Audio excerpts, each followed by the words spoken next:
Hai everyone, apa kabar? Karena kalau aku hari ini lagi semangat banget dan lagi excited. Gitu ya? Kayak, Pagi-pagi excited ya berarti? oh iya, lagi excited banget. Hari ini aku bangun dan aku langsung mikir kayak, aku hari ini lagi mau jadi host podcast bersama Mem Santi. Dan kita di sini mau ngebahas sebuah buku yang baru aja diterbitin sama Mem. Kalau boleh tahu kemarin terbitnya bulan apa ya, Mem? Aku Iya. punya, tapi sebelum itu aku mau menyapa dulu teman-teman. Oh iya, boleh. Kayaknya dirimu se-excited itu ya? Ya, Rada nervous dikit sebenarnya, Mem. Aku punya teman-teman dulu yang nonton hari ini, pagi ini gitu ya. Selamat pagi semuanya, selamat sehat semuanya. Ya kalau buku aku, nanti mungkin gambarnya bisa ditayangin di sini. Soalnya bukunya lagi kehabisan gitu ya. Tapi nanti bisa ditayangin lah cover booknya.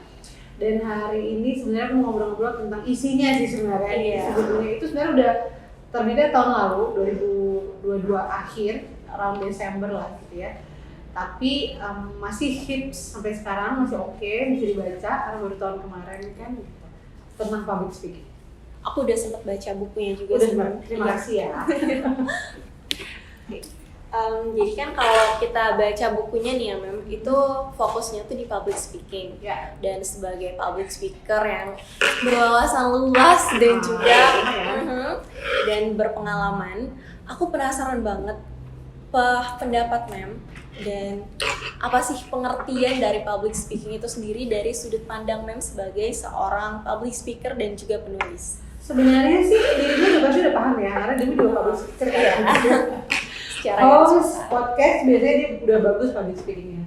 Tapi sebenarnya public speaking itu zaman dulu pas zaman Romawi, zaman dulu tuh kita kenalnya retorika. Jadi public speaking itu sebenarnya seni berbicara. Yang namanya seni. Yeah. Yang namanya seni itu berarti tipenya banyak, gitu kan? Nggak ada satu pakuman yang tertentu. Nah, public speaking kan memang kita kenalnya itu orang taunya MC, jadi moderator, gitu ya, jadi narasumber. Sebenarnya enggak. Public speaking itu kita ngobrol sama anak-anak yang banyak kayak saya ngajar di kelas ini itu udah public speaking sebenarnya. Gitu kan. Jadi kalau misalnya kita bicara di depan orang banyak, that's what we call public speaking. Oke. Aduh, sorry rada blank. Kenapa? Santai aja. Iya Mem, iya. Jadi apa sih yang mendorong Mem sehingga Mem memutuskan untuk nerbitin buku ini nih? Karena kan kalau yang saya tahu ya, Mem kan sebagai public speaker dan juga dosen, tiba-tiba menerbitkan buku nih. Kira-kira apa yang mendorong Mem untuk menerbitkan sebuah buku? Kalau dosen tuh sebenarnya harus nerbitin buku. Ya kenapa? Karena dia kan ngajar sesuatu yang dia expert di bidangnya, sehingga memang dia harus ngajar menggunakan buku yang dia tulis sendiri. Memang idealnya seperti itu. Jadi kalau misalnya seorang dosen tuh hanya pakai buku orang terus aja ya akhirnya nggak maju-maju dia. Makanya saya karena saya expert di bidang public speaking dan juga saya bersertifikasi untuk menjadi public speaker gitu kan. Jadi saya merasa bahwa daripada saya ngajarin pakai buku orang dengan saya bikin sendiri buku sendiri walaupun jelek, sederhana, biasa aja tapi bikinan sendiri gitu kan. Jadi yang mendorong saya itu, dan juga public speaking ini identik dengan komunikasi. Padahal yang bisa belajar public speaking gak hanya orang komunikasi, semua jurusan boleh. Dan saya juga ngajar di manajemen, di prodi-prodi lain, sehingga saya rasa buku ini akan sangat bermanfaat sekali untuk orang-orang di luar sana yang bukan belajar komunikasi. Gitu sih sebenarnya. Oke. Kalau kayak sekarang nih kan Mem, kayak aku lagi nervous banget. Dan aku udah baca juga di buku karena di situ dijelasin cara-cara untuk mengalahkan rasa takut ini. Mulai dari latihan, praktek, dan memecahkan balon ketakutan. Tapi aku yakin banget kita tuh ada cara masing-masing untuk memecahkan balon ketakutan tersebut. Dan aku penasaran dan mungkin Mem bisa bagi tipsnya ke aku. Gimana sih cara Mem? Tipsnya ya? Iya. Sebenarnya gini, nervous itu karena kan semua nonton itu adalah penyakit atau mungkin kondisi yang sangat manusiawi. Jadi nggak ada orang nggak nervous itu berarti dia bukan manusia ya. Karena dia nervous itu sebenarnya menandakan bahwa dia ingin jadi orang bagus, pengen perfect, pengen tampil. Tapi tingkat nervous orang beda-beda. Jadi harus dilihat dulu bagaimana cara mengatasinya. Yang pertama harus tahu dulu kita tuh nervousnya apa, kekurangan kita apa. Ada orang yang suka gemeteran, ada yang suka berkeringat, ada yang sakit kepala, sakit perut, ada yang sakit-sakit lainnya, Iya. tiba-tiba blank jadi seperti itu. Itu jadi kita harus ketahui dulu kita apa nih kekurangannya. Kalau kita udah tahu kekurangan kita, tinggal di overcome, diperkecil. Nggak ada orang yang bisa jadi public speaker kesempatan pertama, kesempatan kedua langsung bagus, nggak ada. Iya, Gitu ya. Di mana-mana dia harus melalui yang namanya proses, ya kan, experience, Iya. latihan di sana. Tapi sedikit tips dari saya, kalau misalnya Anda nervous, bayangkan kesuksesannya. Jadi jangan bayangin gagalnya gitu. Kadang-kadang orang tuh fokus ke, aduh takut jelek, gagalnya gimana nih, bener banget. gitu. Fokusnya tuh yang pertama sebenarnya adalah bayangin suksesnya. Oh, abis ini saya pasti ditepuk tangan nih, sukses dan sebagainya. Yang kedua, don't look at people's eyes ya. Itu yang lihat mata itu sebenarnya bagus, eye contact. Tapi somehow jangan lihat straight to the eyeball atau bola mata itu ya. Kenapa? Karena bola mata itu ya kita tahu ya kalau dari mata turunnya kemana? Hati ya. Jadi baper nanti kita kalau diliatin dengan jutek atau malah bingung gitu kan. Makanya jadi jangan lihat langsung straight to the eye, tapi lebih ke misalnya alis, ke dahi, itu kacamata, misalnya glasses dan lain sebagainya, sehingga mengurangi lah tingkat nervous kita. Tapi eye contact tetap perlu ya. Biasanya nyari titik kosong sih, Mam. Of course, ya, Iya, kalau aku suka nyari titik kosong gitu kalau lagi nervous. Iya, dan deketin mic-nya. Jadi harus deketin mic-nya. Kenapa? Karena kalau kita nervous, suara jadi kecil, teman-teman. Rekan-rekan semuanya ya, suara jadi kecil. Atau suara kecil orang nggak denger, orang boring, bete gitu ya. Jadi ya kalau bisa kondisi mic itu memang stabil. Berbicara Boleh tentang minum ya? Oh, boleh, Mam, boleh.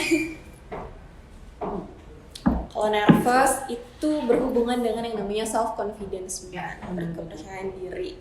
Nah, aku tuh suka bingung deh sama orang-orang yang kurang percaya diri. Itu kan suka gimana kalau kita lagi nggak percaya diri tuh berhubungan ke banyak hal kan, Mem. Iya, pasti. Tapi ada juga nih orang yang percaya dirinya tuh over, jadi malah kayak narsistik jadinya. Gimana ya, itu aku penasaran juga sih, Mem, cara ngekontrol self confidence ini biar nggak kurang, nggak lebih, karena kita nggak tahu kan orang-orang self confidence-nya segimana. Iya, terkait dengan confident ini memang setiap orang beda-beda ya. Iya. Ada yang merasa bahwa cara ngomongnya udah bagus, Iya. ada yang merasa segini udah lumayan, tapi menurut orang itu masih kurang dan lain sebagainya. Pertama, kita nggak bisa menyenangkan semua audiens kita. Ada yang akan nanti berkomentar kita lebay, ada yang berkomentar kita kurang bagus, ada yang berkomentar kita bagus. Jadi yang perlu dilakukan adalah do it the best version of yourself. Iya. Jadi jangan dibuat-buat gitu kan, apa adanya aja. Tidak perlu mencontoh orang lain, terinspirasi orang lain boleh nggak boleh. Misalnya ada presenter bagus, ada MC yang keren, kita mau contoh dia, boleh nggak boleh. Tapi jangan meniru, karena sesuatu yang meniru itu pasti nggak akan organic, dia nggak akan original, dia nggak akan natural seperti itu ya.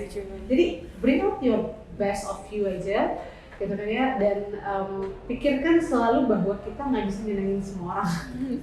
Jadi ada orang yang berpendapat jelek, berpendapat bagus, silahkan aja. Yang penting kita sudah melakukan yang terbaik dari diri kita So sendiri. just be ourselves. Yes, aja ya, of Mem. course, ya, benar sekali. Jadi have to be confident ya. Oke. Iya. Aku harus ngeboost self confidence aku lagi sepertinya, Mem. Silahkan dimakan loh ya. Ini Oke, ya. boleh. Juga kayak mau makan deh.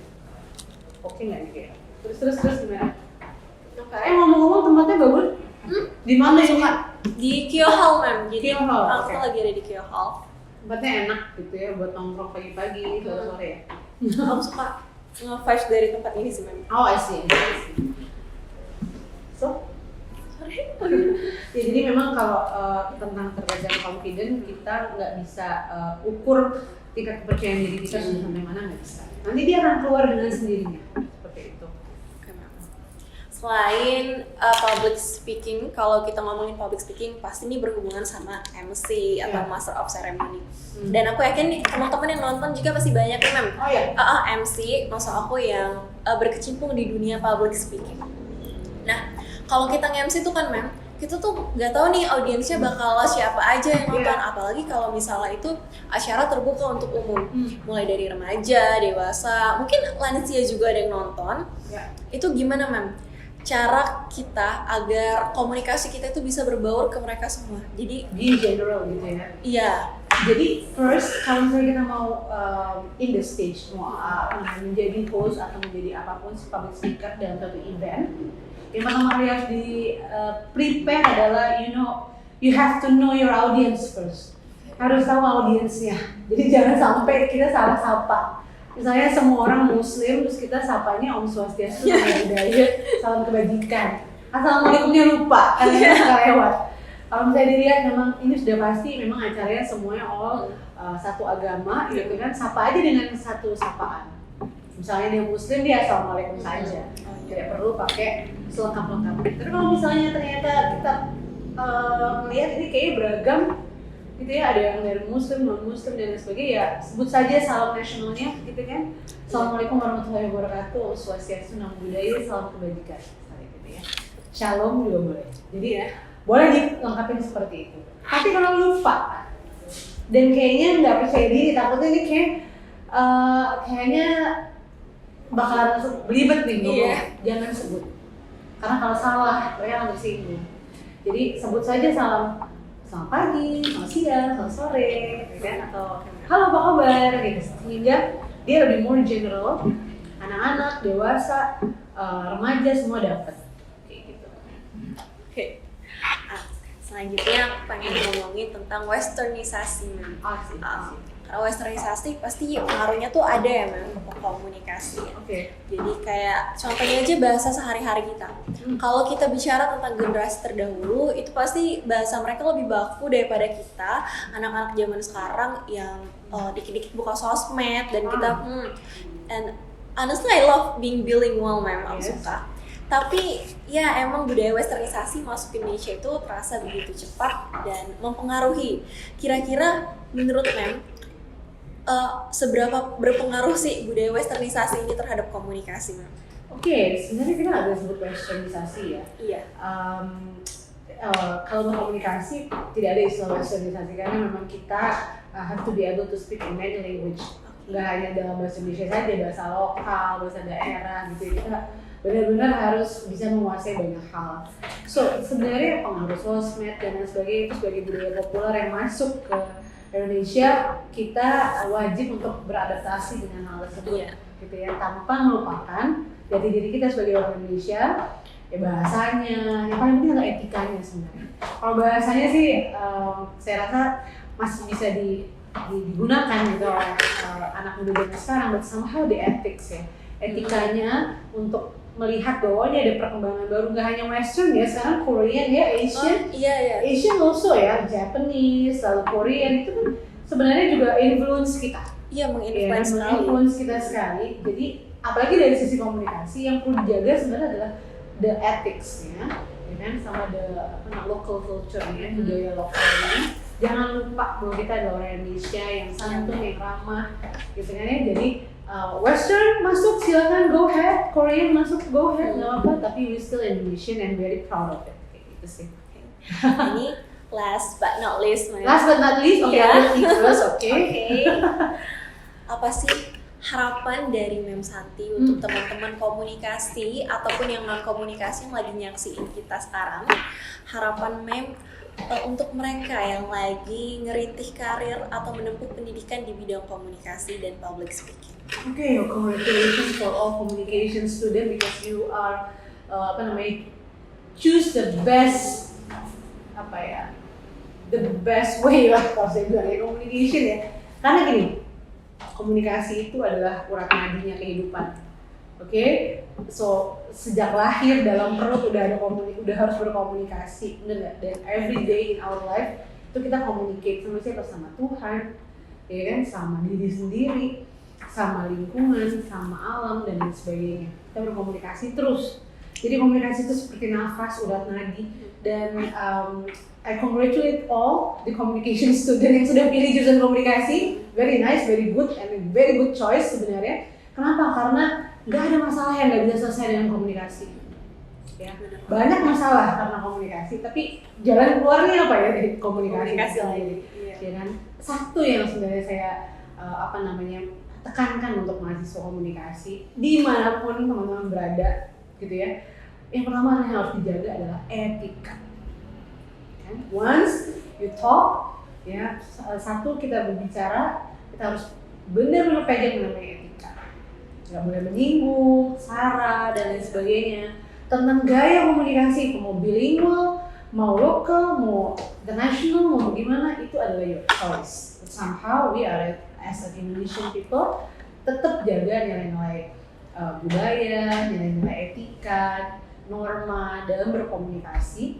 Dengan percayalah bahwa komunikasi ini nggak akan berhenti sampai kapanpun, akan terus ada updating, apalagi dengan adanya kemajuan teknologi, sosial media, digital platform dan lain sebagainya. Kalau orang komunikasi masih tidak bisa berkomunikasi dengan baik, malu. Jadi once you become communication student, ya pada saat pula Anda harus menekankan etika dan cara berbicara yang baik di depan siapapun. Tidak hanya di depan publik ya, tapi juga di depan siapapun. Di depan orang yang kita kenal, di depan tukang parkir, di depan siapapun. Ya, kita harus berkomunikasi dengan baik seperti itu. Okay. Thank you so much, Mem, atas waktu You're dan welcome. kesempatan. Karena ini adalah suatu hal yang sangat saya syukuri bisa berbicara secara eksklusif dengan Mem Santi. Semoga buku ini dapat membantu teman-teman di luar sana ya, Mem, yang lagi find out bagaimana mereka di bidang public speaking. Dan juga terima kasih atas ilmu yang Mem kasih. Semoga teman-teman bisa mempergunakan ilmunya dengan baik. Bukunya ada di sini, tolong nanti diedit ya, ada bukunya di sini ya. Nanti kalau misalnya if you want to buy my book, ya kan, just follow my Instagram @rahmasantizineida. Bisa DM saya, I will send it.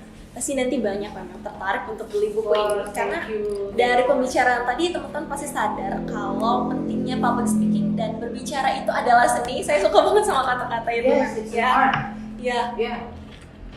Karena dia seni, maka dia tidak bisa ada yang bilang itu jelek atau itu tidak bagus. Atau itu bagus, nggak ada yang berhak. Karena apa? When we say that public speaking is an art, itu adalah seni, kita harus menghargai semua karya seni. Gitu ya? Iya. Oke. Thank you guys, Alfie, and see you on the next video of this day. Bye.